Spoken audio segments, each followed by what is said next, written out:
Hello. How I feeling tonight? I feel okay. Went back to work today. I got a lot of work done. I got a lot of work done today, which I'm happy with. Even though it was kind of a quiet, like, work alone day, which feels strange because normally the office is full of people, but on Sundays it's very quiet. So it's good to get things done, but I also kind of like miss talking to people. So, excuse me. Anyway, my thoughts today are on an old movie. An old movie, movies from when we were young, right? Just so happens today, March 19th, 2019, is the 20th anniversary of Star Wars Episode 1. That's right, even the prequels are now decades old. Oh, my face. So I was just thinking about what it was like at the time. You know, I grew up watching those movies as a kid. I'm pretty sure I saw at least one of them in theaters, but regardless of how I first saw them, they were just they were always around. We have videotapes of them. I think my dad taped them off TV at first, but then rentals became big things. We were renting them. By the '90s, there was this move to like even before the special editions were like a thing. Lucas was trying to like remaster them and make them like as nice as they possibly could as nice as they possibly could look. So there was a set, I want to say around 94, 95, where it was like this really nice box set of the three movies. And like widescreen, everything. It was really just, I mean, as VHS goes, it was really nice. And I definitely bought those and I definitely watched them a lot until the special editions came out. And the special editions were kind of the first thing, you know. Again, I'd seen them all my life, but it was like, oh, now I get to watch them in a theater. That's fun. But the whole time, as neat as it was, the whole thing is like, boy, there's a lot of weird stuff in the movie now.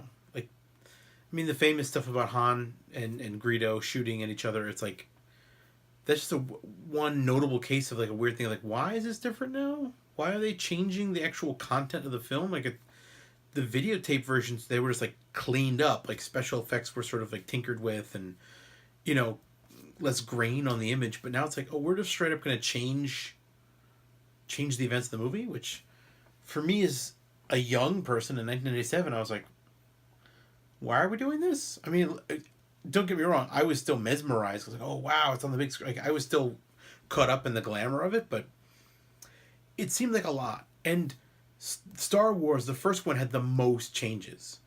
The second two movies barely had any changes at all. They were just like cosmetic stuff. The first one had a lot of changes, so we noticed it. And then, of course, 2 years later, you got the Phantom Menace. And I gotta say, even though it was an early internet day, and even though much like today, there was a lot of hype, and people were waiting in line for like weeks at a time to see the movie.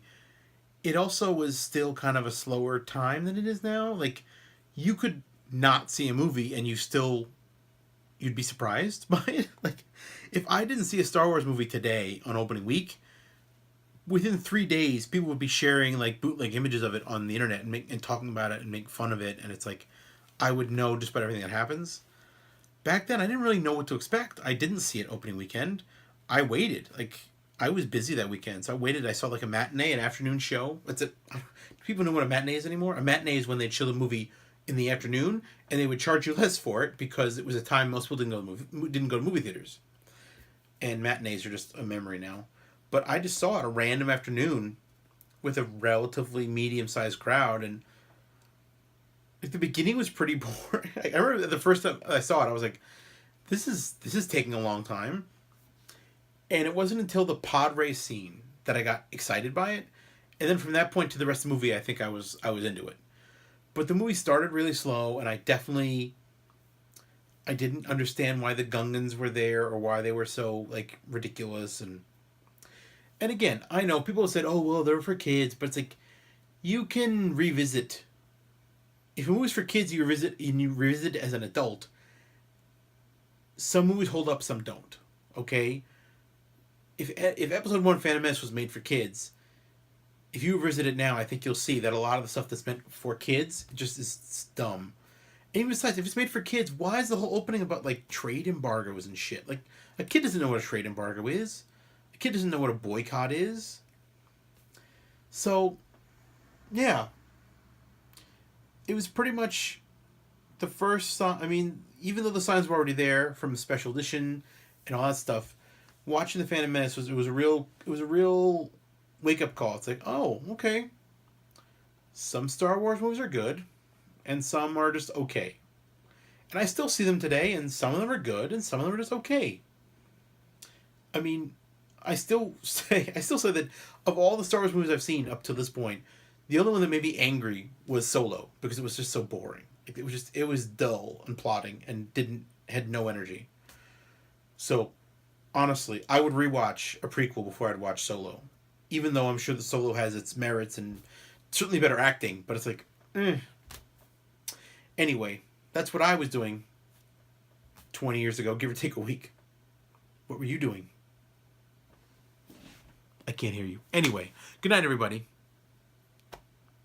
I love you.